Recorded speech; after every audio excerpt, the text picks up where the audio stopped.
अल्लाह ने बड़ी गुंजाइश रखी है, बड़ी कशाइश, बड़ी गुंजाइश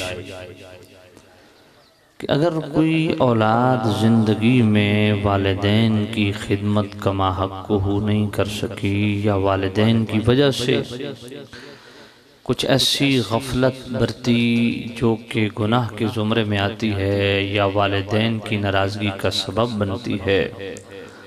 अब अगर एहसास पैदा हुआ कि ज़िंदगी में वालिदैन की खिदमत नहीं कर सका या उस तरह राज़ी नहीं कर सका जिस तरह हक़ था, तो अब कोई ऐसी सबील, कोई ऐसा रास्ता, कोई ऐसा तरीका कि वालिदैन मेरे राज़ी हो जाएं, तो उसके लिए भी बड़ा खूबसूरत रास्ता मौजूद है। मिशकात शरीफ के सफ़ा 154 पे हदीस पाक मौजूद है। मोहम्मद बिन नौमान रावी हैं।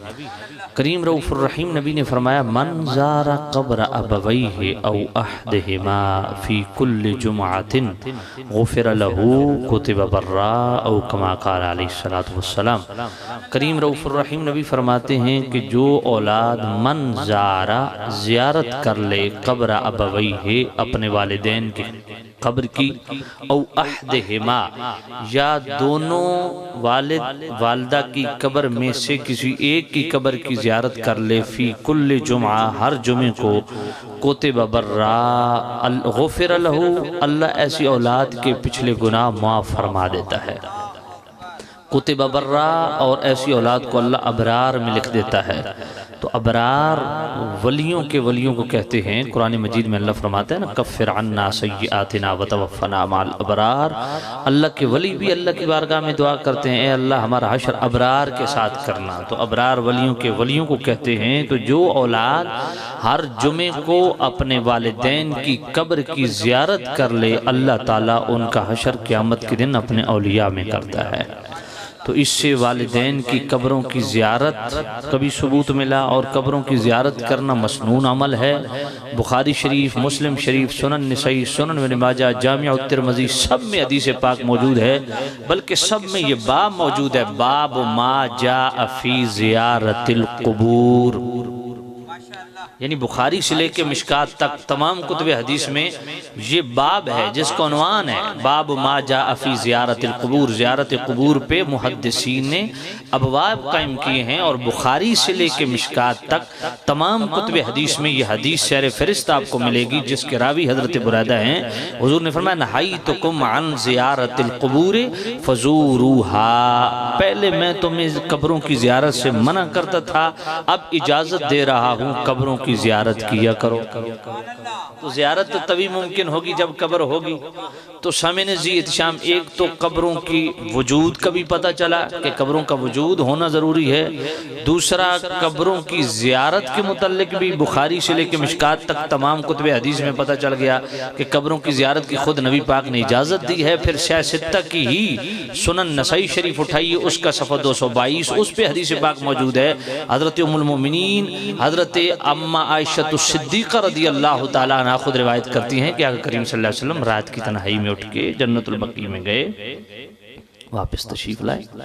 तो मुझे फरमाया, आयशा तुम्हें पता है मैं रात को उठ के क्यों गया जन्नतुल बक़ी में? या रसूलल्लाह क्यों गए? फरमाया, फ़अमरनी अन आतियल बक़ीअ फ़अस्तग़फ़िर लहुम। मुझे जिब्रील अमीन ने अल्लाह का हुक्म आके सुनाया कि या रसूलल्लाह उठिए, जन्नतुल बक़ी में आइए और जो जन्नतुल बक़ी में मदफून हैं इनके लिए दुआ मग़फ़िरत कीजिए। तो खुद घर से इरादतन कसदन नबी पाक अपने घर से इरादा लेके जन्नतुल बक़ी में गए। तो घर से इरादा लेके कब्रिस्तान में जाना, कब्रों को फोकस करना, ये नबी पाक सल्लल्लाहु अलैहि वसल्लम की सुन्नत है। फिर वहाँ जाके दुआ मग़फ़िरत करना, ये सुनन नसई के सफ़ा 222 पे हदीस मौजूद है। शाह सित्ता से पढ़ रहा हूँ कि मुझे हुक्म दिया गया, फ़अमरनी, अल्लाह ने मुझे हुक्म दिया है अन आतियल बक़ीअ कि मैं जन्नतुल बक़ी में आऊँ, फ़अस्तग़फ़िर लहुम और इनके लिए दुआ मग़फ़िरत करूँ। तो गोया जो दुनिया से चले जाते हैं उनके लिए दुआ मग़फ़िरत करना खुद नबी पाक की सुन्नत है। और दुआ मग़फ़िरत का यकीनन उनको फ़ायदा भी होता है। अगर फ़ायदा ना होता तो अबस अमल, बेफ़ायदा अमल कभी नबी करता नहीं। यकीनन उस दुआ का फ़ायदा उन मदफून लोगों को है, तभी मेरे मुस्तफ़ा करीम दुआ कर रहे हैं। तो इन अहादीस से ये भी पता चलता है कि क़ब्र का इरादा लेके घर से जाना नबी पाक सल्लल्लाहु अलैहि वसल्लम की सुन्नत है, हुजूर ने खुद इजाज़त भी दी है। और फिर वालिदैन की कब्र की ज़ियारत, सिंपल लफ्ज़ क्या इस्तेमाल फरमाया, मन ज़ारा, जिसने फ़कत वालिदैन की कब्र की ज़ियारत कर ली, वहाँ कोई कैद नहीं है कि वहाँ जाके दुआ करें, या ये भी नहीं है कि वालिदैन नेक हों तभी गुनाह माफ़ होंगे ना, मन ज़ारा, सिर्फ वालिदैन की कब्र की मट्टी को देख लेने से गुनाह माफ हो जाते हैं। ये नबी पाक का फरमान है, मिशकात शरीफ है, सफ़े 154 है, मोहम्मद बिन नुमान रावी हैं। तो अगर वालिदैन जैसे कैसे भी हैं, उनका जो मनसब और मकाम है उसको देखते हुए, उस कदर मंजिलत को देखते हुए रब्बे ज़ुल जलाल औलाद को मारूम नहीं करता, उनके पिछले गुनाह माफ फरमा देता है। जो वालिदैन की हर जुमे को कब्र की ज़ियारत कर लें, उनके गुनाह माफ हो जाते हैं। वालिदैन जैसे कैसे भी हों, उनकी कब्र को देखने से गुनाह माफ हो जाते हैं। तो जिस दाता अली हजवेरी रहमतुल्लाह अलैह की सारी जिंदगी अल्लाह और उसके रसूल की इताअत में गुजरी है, उनकी कब्र देखने से कुछ नहीं मिलेगा। तो सामिन ज़ियत शाम, फिर दुआ जो है ना, ये बात याद रखिए, जामिअ तिर्मिज़ी सफ़ा 486 की हदीस मौजूद है। हज़रत अनस रावी हैं, अद्दुआ मुख्खुल इबादा, हुज़ूर ने फरमाया दुआ इबादत का मग़ज़ है। और इसी जामिअ तिर्मिज़ी के 486 पे नुमान बिन बशीर रावी हैं, हुज़ूर ने फरमाया अद्दुआ वल इबादा, दुआ खुद इबादत है जी। और फिर इसी जामिअ तिर्मिज़ी की इसी 486 पे एक और रिवायत भी मौजूद है, हज़रत अबू हुरैरा रावी हैं, मेरे करीम नबी ने फरमाया लैसा शैउन अकरम अलल्लाह मिनद दुआ, फरमाया अल्लाह को सबसे ज़्यादा जो अमल महबूब और पसंद है, अल्लाह के नज़दीक जिस अमल की बहुत इज्जत है, सब नेक अमाल से बढ़ के जो अल्लाह को महबूब अमल है वो दुआ है। और मजमू ज़वाइद के अंदर हदीस मौजूद है, आक़ा करीम सल्लल्लाहु अलैहि वसल्लम ने इरशाद फरमाया अना इंद ज़न्नि अब्दी बी व अना माअहू इज़ा दआनी, कि बंदा जिस तरह मुझसे गुमान रखता है, मैं उस बंदे के गुमान के मुताबिक बंदे के साथ पेश आता हूँ, और जब वो मुझसे दुआ करता है मैं कबूल करता हूँ। और हमारा गुमान है कि वो बड़ी सखी ज़ात है, जब भी उसकी बारगाह में दामन तलब फैलाया जाए वो ज़रूर यकीनन झोलियाँ भरता है। पर मैं जब भी बंदा मुझसे दुआ करता है मैं कबूल करता हूँ। और यही कुरान मजीद में जो मैंने खुतबे के दौरान आयत पढ़ी, अल्लाह ने खुद इरशाद फरमाया उजीबु दावत दाई इज़ा दआन, कि बंदा जब भी मुझसे दुआ करता है मैं बंदे की दुआ कबूल करता हूँ। क्या वाकई ऐसा है? जब भी हम दुआ कर कबूल हो जाती है? कुरान का तो ये फरमान है और ये सच भी है, लेकिन मुशाहिदा इसके बिल्कुल मुआरिज़ मुखालिफ है। अल्लाह फरमाता है जब भी बंदा मुझसे दुआ करे मैं कबूल कर लेता हूँ, जबकि हम देखते हैं कि जनाबी वाला एक बंदा बिस्तर मर्ग पे पड़ा हुआ है जी, इलाज भी बराबर जारी है, 6 महीने गुजरते हैं, साल गुजरते हैं, मरीज मर्ज ठीक नहीं होता, बंदा दुनिया से गुजर जाता है, दुआ तो कबूल नहीं होती। एक ही तमन्ना दिल में लिए हुए 20 साल गुजर जाते हैं, ख्वाहिश पूरी नहीं होती, दुआ भी करते हैं, दुआ कबूल तो नहीं हो रही। तो दुआएं कबूल क्यों नहीं होती, इस पे कभी सोचा है? दुआ करते तो सभी हैं, क्या सबकी कबूल भी हो जाती है? नहीं भाई, बगैर नमाज बगैर वजू के कोई नमाज पढ़े नमाज हो जाएगी? हो जाएगी? यकीनन नहीं होगी। क्यों? क्योंकि शर्त अव्वल वजू। तो भाई कबूलियत दुआ की भी कुछ शराइत है, जब तक वो शराइत पूरी नहीं होंगी कभी दुआ कबूल नहीं होगी। तो कबूलियत दुआ की पहली शर्त क्या है? नबी पाक सल्लल्लाहु अलैहि वसल्लम ने हज़रत साद को फरमाया या सादु उतलुब मक़सबका तुस्तजब दावतुका, फरमाया साद रिज़्क़ हलाल कमा और खा ताकि तेरी दुआ कबूल हो। तो नबी पाक सल्लल्लाहु अलैहि वसल्लम ने क्या फरमाया कि जिस बंदे का खाना पीना पहनना पाक ना हो उसकी दुआ कबूल नहीं होती। क्या हमारा खाना पीना पहनना पाक है? यहाँ तो 40 साल के बंदे को नमाज पढ़ो कहता है जी वो कपड़े पलीतन जनाब, बस फिर क्या करिए, मैं 40 साल हो गए अजय तक तू कपड़े पलीत पे फिरता। हमारी हालत तो ये, क्या हमारा खाना पीना पहनना पाक है? आप कहेंगे जनाब मैं जॉब का, मिसाल के तौर पे एक स्कूल मास्टर है, कहता है जी मैं मेहनत करके कमाता हूँ, तो भाई सरकारी तौर पे उसने 6 पीरियड पढ़ाने हैं, वो 5 ठीक तरीके से पढ़ाता है, 5वें में जानबूझ के छठे में डंडी मारता है, तो क्या वो छठे वाली तनख्वाह उसके लिए जायज़ होगी? जी, अगर ज़कात फ़र्ज है न दे तो क्या सारा जो रिज़्क़ हलाल है वो सारा हराम नहीं हो जाएगा? ओशर है वो न दे ज़मीन का तो सारी जो गंदम गार लाएगा वो हराम नहीं हो जाएगी? तो सामने जी इत्तिशाम, खाना पीना पहनना पाक होना चाहिए। एक बंदा शराब का आदी और फिर कहे नमाज दुआ कबूल हो जाए, भी कैसे कबूल हो जाए? सुबह शाम शराब को मुंह लगाए हुए दुआ कैसे कबूल हो जाए? जो लिबास पहना हुआ है क्या वो शरन जायज भी है? क्या रेशम का तो नहीं है?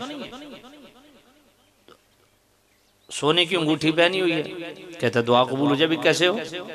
जो चीज शरीयत ने तुझ पे हराम की है वो अपने सीने से लगाई हुई है तो कैसे कबूल होगी?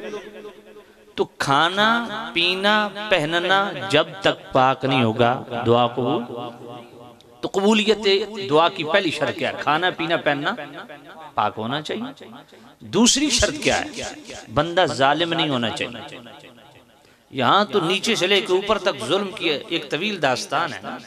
पीर क्या, मौलवी क्या, आवाम क्या, हुक्मरान क्या, सारे के सारे कहीं न कहीं जुल्म की आमेज़िश मौजूद है। और जुल्म को अगर डिफाइन किया जाए, इसकी हकीकी डेफिनेशन बयान की जाए तो बहुत तवालत है इसमें। मैं एक जुमले में जामे तिरमिज़ी शरीफ हदीस का एक जुमला पढ़ देता हूँ। जुल्म इंशाअल्लाह उसकी डेफिनेशन समझ आ जाएगी। मेरे नबी ने फरमाया फातु कुल्लज़ी हक़्क़िन हक़्क़ा, हर हक वाली चीज को उसका हक दो। बैसियत बाप औलाद के क्या हुकूक हैं, बैसियत औलाद वालिदैन क्या हुकूक हैं, बैसियत पड़ोसी पड़ोसी क्या हुकूक हैं, बैसियत शौहर बीवी क्या हुकूक हैं, बैसियत बीवी शौहर के क्या हुकूक हैं। अगर इन तमाम हुकूक की लिस्ट अगर आप सामने रखें, किसी एक के साथ भी ज्यादती की, जिसका जो हक है आपके जिम्मे, आप अगर उसका हक नहीं देते तो ये जुल्म है। आज सभी जनाबे वाला वालिदैन एहतिजाज करते हैं कि जनाबे वाला देखें जी औलाद जो है ना वो बेअदब हो गई, बात नहीं मानती, कहा नहीं मानती। क्यों नहीं मानती भाई? क्या आपने हुकूक पूरे किए हैं जो आपके जिम्मे थे? कहा जी हमने तो अच्छे स्कूलों में पढ़ाया है, अच्छी तालीम दिलाई है, अच्छा कारोबार बना के दिया है। तो भाई सहरे फहरिस्त तो बुखारी शरीफ में मेरे नबी ने ये फरमाया कि सबसे पहले जो 3 फराइज हैं वालिदैन के जिम्मे औलाद के हवाले से, वो क्या है? फरमाया औलाद को नमाज पढ़ाओ, हमने पढ़ाई है। औलाद को कुरान सिखाओ, हमने सिखाया है। हुजूर ने फरमाया मेरी आल की मोहब्बत सिखाओ, बुखारी शरीफ में हमने सिखाई है। तो बुनियादी तौर पे हम खुद बागी हैं इस्लाम के, खुतबे देने के हम बड़े शौकीन हैं। अगर डिबेट करने बैठ जाएं इस्लाम पे तो हम जैसा फिलासफी और मंतकी है ही कोई ना। लेकिन बुनियादी चीजों से हम बिल्कुल आ रही। औलाद को दीन के करीब ही हवा ही नहीं लगी दीन की, फिर गिला किस बात का करते? जब नबी का वफादारी, हुजूर ने फरमाया औलाद को मेरी मोहब्बत सिखाओ, अपने ईमान से बताओ। जिंदगी गुजर गई है, बुजुर्ग बैठे हैं,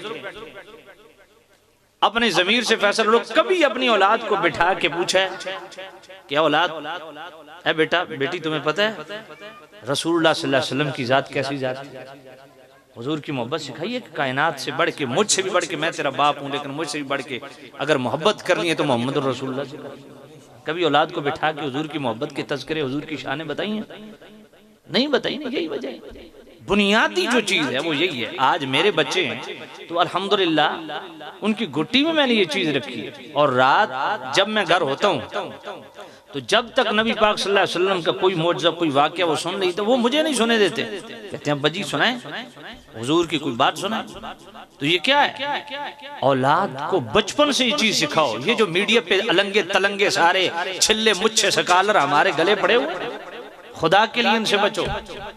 नबी पाक की मोहब्बत बच्चों के रगो पे में ऐसी दाखिल होनी चाहिए कि बच्चा बाप पे भी गैरत बाद में खाए, माँ के लिए गैरत बाद में खाए, खानदान के लिए गैरत बाद में खाए। सबसे पहले अगर गैरत खाए तो रसूलुल्लाह की जात पे गैरत खाए। हुजूर की मोहब्बत सिखाओ, हुजूर की शरीयत सिखाओ।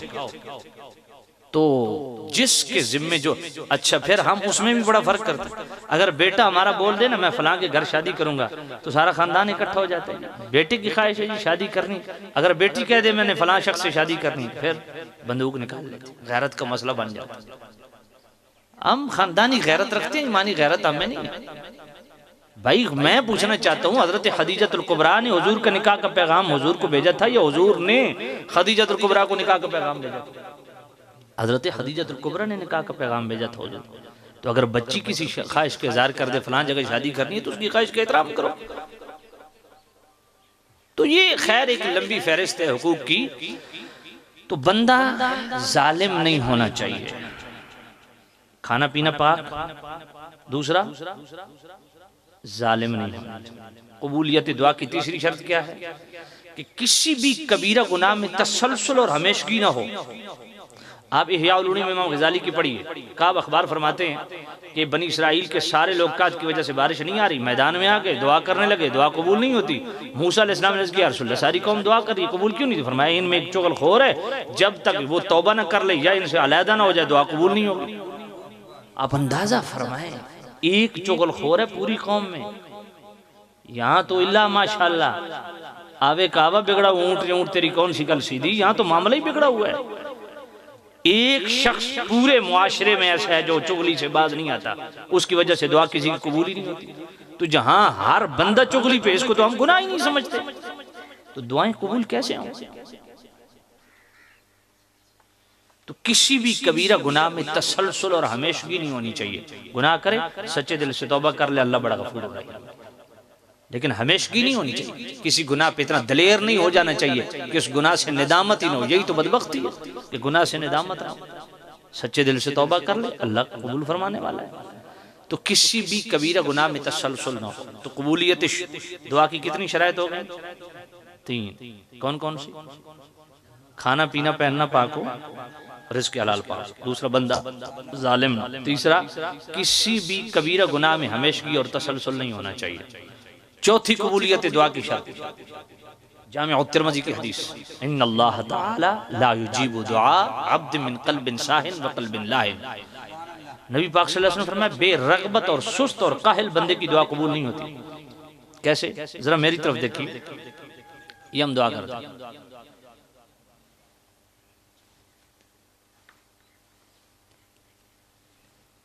यही तरीका है हमारा,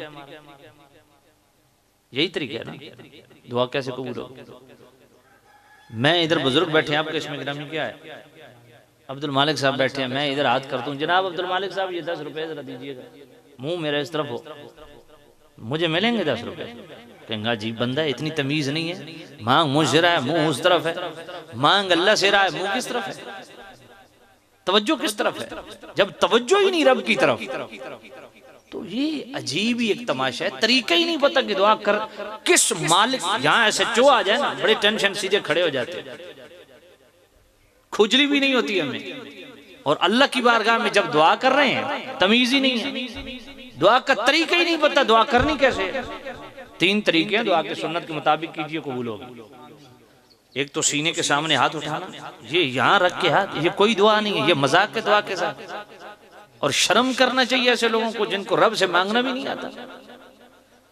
हाथ या सीने तक उठाइए, ये भी हुजूर का तरीका है, या चेहरे के सामने तक उठाइए, ये भी नबी पाक का तरीका है, या सर से बुलंद हाथ उठाइए। ये 3 तरीके हैं दुआ के, सुन्नत तरीके। इन तीनों में से जो भी आप पसंद फरमा लें, और पूरी तवज्जो और यकसुई के साथ, पता चले यार कोई वाकई बंदा अल्लाह की बारगाह में हाजिरी दे रहा है, पूरी तवज्जो इन्हिमाक के साथ, दुनिया से कट के इस अंदाज से दुआ करें कि वाकई अल्लाह की रहमत जोश में आ जाए कि बंदा मुझसे मांग रहा है।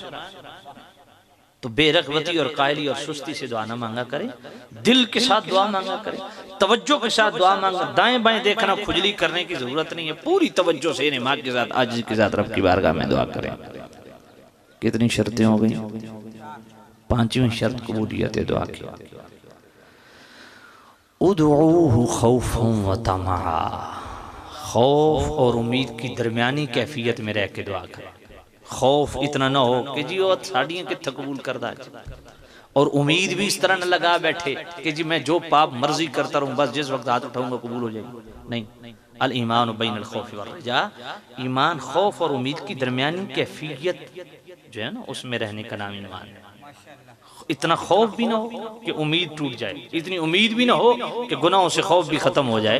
तो खौफ और उम्मीद की दरमियानी कैफियत में रह के दुआ करें। सैयदना सिद्दीक़ अकबर ने बड़ा मसला हल कर दिया, फरमाया मैं अल्लाह से इतना डरता हूँ, इतना डरता हूँ, अगर क़यामत के दिन अल्लाह फरमा देना सारी कायनात जन्नत में चला जाए, एक बंदा जहन्नम में चला जाए, मैं अल्लाह से इतना खौफ खाता हूँ, हो सकता है वो सिद्दीक़ का नाम ना निकला।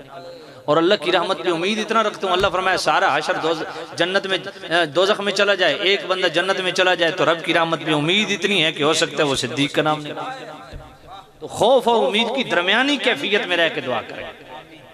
और कबूलियत दुआ की छठी शर्त क्या है? मिशकात शरीफ की हदीस हज़रत उमर रज़ियल्लाहु अन्हु रावी हैं, करीम सल्लल्लाहु अलैहि वसल्लम इरशाद फरमाया कि वो दुआ कभी कबूल नहीं होती जिसके अव्वल व आखिर दरूद शरीफ ना पढ़ा जाए।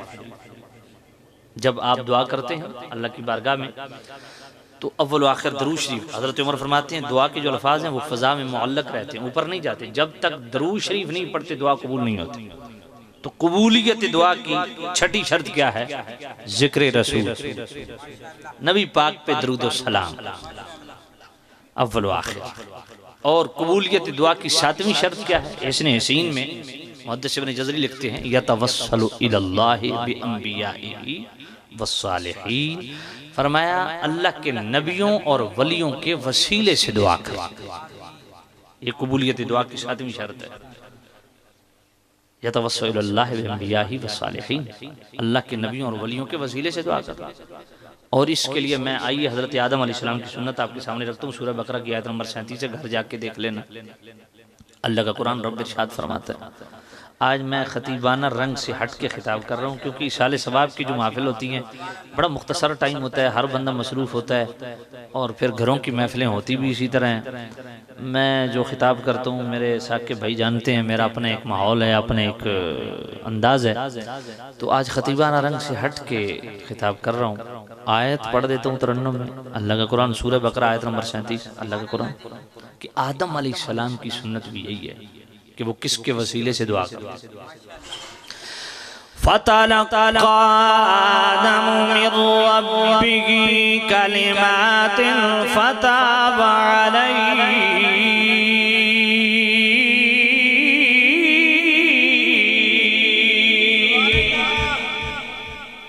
हुजूर ने फरमाया ज़य्यिनुल कुरान बिअस्वातिकुम, नबी पाक ने फरमाया अपनी आवाज़ों में कुरान को मुज़य्यन करके पढ़ो। और मैं जिसको अल्लाह ने तरन्नुम की दौलत नसीब की है वो तरन्नुम में कुरान पढ़े। 1,24,000 कमो बेश जितने भी नबी आए उनमें कोई बेसुरा नहीं था, सारे सुर वाले। बेसुरा होना भी ऐब है और नबी की जात ऐब से पाक है। तो कुरान सुन के मोहब्बत से प्यार से कहें सुभान अल्लाह। इस सुभान अल्लाह का सवाब भी साकिब भाई की वालदा मरहुमा मगफूरा को पहुंचेगा।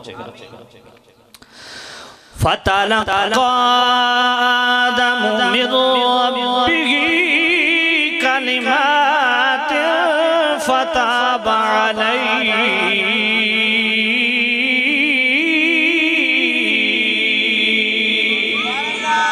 फरमाया हमने आदम अलैहिस्सलाम को कुछ कलिमात इल्का की, आदम ने हमसे कुछ कलिमात सीख लिए, उनकी बदौलत दुआ की। वो कलिमात क्या थे जिसके सबब आदम अलैहिस्सलाम की तौबा कबूल हुई? इब्ने जरीर और इब्ने कसीर ने कहा रब्बना ज़लमना अनफुसना, लेकिन जनाबे वाला तवज्जो फरमाएं, इससे बढ़ के जो कौल मैं पेश करने लगा हूँ रावी हजरत उमर हैं। जब हजरत आदम अलैहिस्सलाम से सूरतन लग़्ज़िश हो गई, दुनिया में तशरीफ लाए, 300 साल तक रोते रहे। 300 साल के बाद वो कलिमात क्या थे जिनकी बदौलत आदम अलैहिस्सलाम की तौबा कबूल हुई है?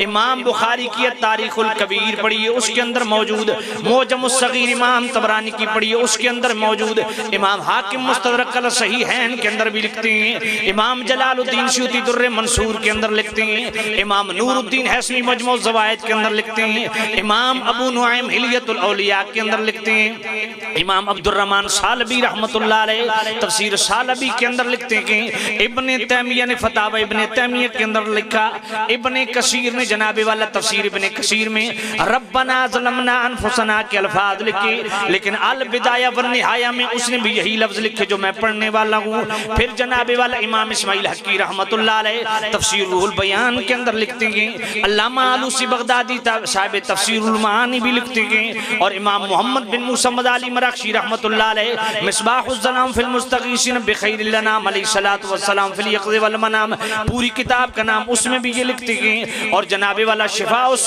मकाम के अंदर भी मौजूद, और मुस्तदरक अला सहीहैन के अंदर भी मौजूद, जज़्बुल क़ुलूब के अंदर भी मौजूद। शेख मुहक्किक अब्दुल हक मुहद्दिस देलवी भी लिखते हैं बयानुल मीलाद नबवी में, आज से 850 साल पहले मुहद्दिस इब्न जौज़ी ने भी इसको लिखा है। वो कलिमात क्या थी? या रब्बी बिहक़्क़ि मुहम्मदिन लमा गफ़रतली, ऐ अल्लाह मुहम्मदुर रसूलुल्लाह के वसीले से तू मेरी तौबा कबूल फरमा। ये जितनी किताबों के मैंने नाम लिखे, मेरे पास वक्त नहीं है और वसीला मेरा मौजूद भी नहीं है। इस पे 450 सफ़हात पे मैंने किताब लिख दी है, किताबुल वसीला, वो मार्केट में आने वाली है। वगरना नेट पे मेरे 600 खिताबात मौजूद हैं। वहाँ पे वसीला क्या है आप जनाब क्लिक करें, पूरा 3 घंटे का खिताब आप सुन लें। वसीला मेरा मौजूद नहीं है। जिस उन्वान पे फोकस की उससे रिलेटेड बात अर्ज करूँगा, और वो ये है कि आदम अलैहिस्सलाम ने दुआ की हुजूर के वसीले या रब्बे बिहक़्क़ि मुहम्मदिन लमा गफ़रतली। इस पे इतराज़ होता है गैर मुक़ल्लिदीन की तरफ से, जो अपने आप को सलफ़ी भी कहलाते हैं, अहले हदीस भी कहलाते हैं। उनके इब्न तैमिया ने इतराज़ किया किताबुल वसीला, और उसी किताब का मैंने जवाब लिखा है 450 सफ़हात पे मुश्तमिल। उसका एक हिस्सा आपकी खिदमत में उन्वान से रिलेटेड अर्ज करने लगा हूँ। वो ये है, वो कहते हैं बिहक़्क़ि और बिजाहे, ये लफ्ज़ी सिरे से गलत है। या रब्बे बिहक़्क़ि मुहम्मदिन, अल्लाह पे किसी का हक है ही नहीं, तो ये कहनी गलत है हुजूर के हक, ऐ अल्लाह जो तुझ पे नबी का हक है उसके वसीले से, तो ये लफ्ज़ी गलत है। आइए जरा कुरान पढ़ देते हैं, सूरत रूम की आयत नंबर 47। अल्लाह खुद इरशाद फरमाता है वक़ान हक़्क़न अलैना नस्रुल मुमिनीन।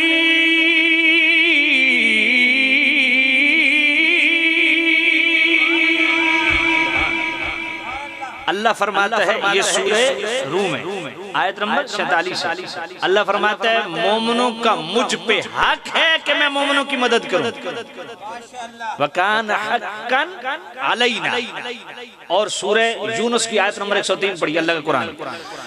वकान हक्कन अलैना नुंजिल मुमिनीन।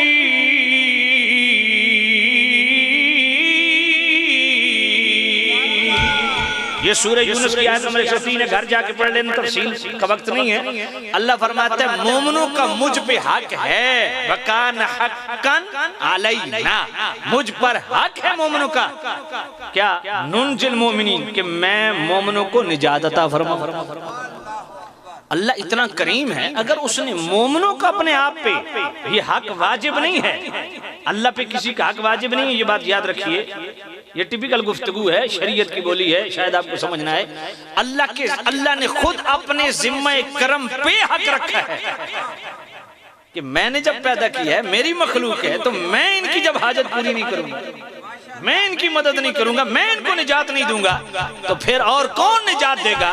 तो सारी मखलूक में अगर इतना करम है रब का, तो जो सारी मखलूक से आला व अफजल है, जो जाते रसूल है, जो अल्लाह का लाडला नबी है, जो सारे नबियों का नबी है, अगर वो रब की बारगाह में अर्ज करे, उसका वसीला हो तो रब कबूल नहीं करे। सुभान अल्लाह।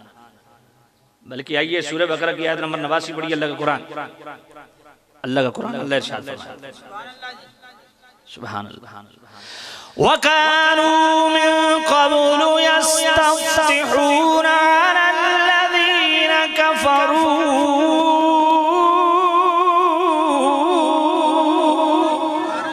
जो ये पिछली हदीस पढ़ी है, इसके हवाले से मैं इसकी सेहत के एतबार से भी अर्ज कर दूं।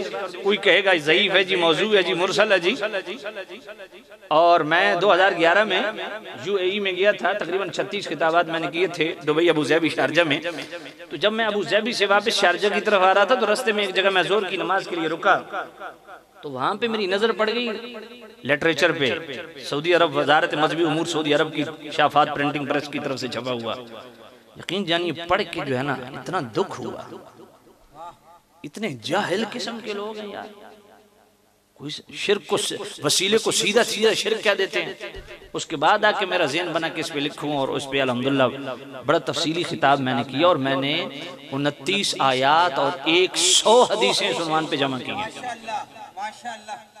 तो सामने जी इतिशाम, तो मैं ये अर्ज कर रहा था कि इस हदीस के हवाले से ये जो आयत फतलक़ाद मिन रब्बी कलिमात फतह वाली सूरह बकरा की आयत नंबर 33 पढ़ी है ना, जो वजारत मजहबी उमूर सऊदी अरब की तरफ से कुरान छप के आया ना पाकिस्तान में, उसमें भी ये लिखा है कि जाए लोग कब्रों को वसीला बना लेते हैं, अल्लाह वालों को वसीला बना लेते हैं, वसीले से तो मुराद सिर्फ अमाल है।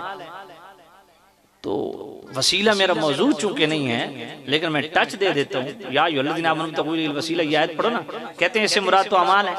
भाई अल्लाह ने कहाँ लिखा है कि इससे मुराद अमाल है? अल्लाह ने तो सिंपल वसीले का लफ्ज बयान किया ना, तो इससे मुराद तुमने खुद अपनी तरफ से अमाल कर लिया। अमाल से हम इनकारी नहीं, बेशक नेक अमल वसीला है रब की बारगाह में, नेक अमल वसीला है। लेकिन एक बात मैं पूछता हूँ, आप में से कोई एक शख्स भी ऐसा है जो तसल्ली से कह सके कि मेरी नमाज हर हाल में अल्लाह की बारगाह में कबूल है? कोई हाजी कि मेरे हर हाल में तवाफ जो मैंने किए अल्लाह की बारगाह में कबूल है? जिंदगी का कोई ऐसा अमल ऐसा नहीं है कि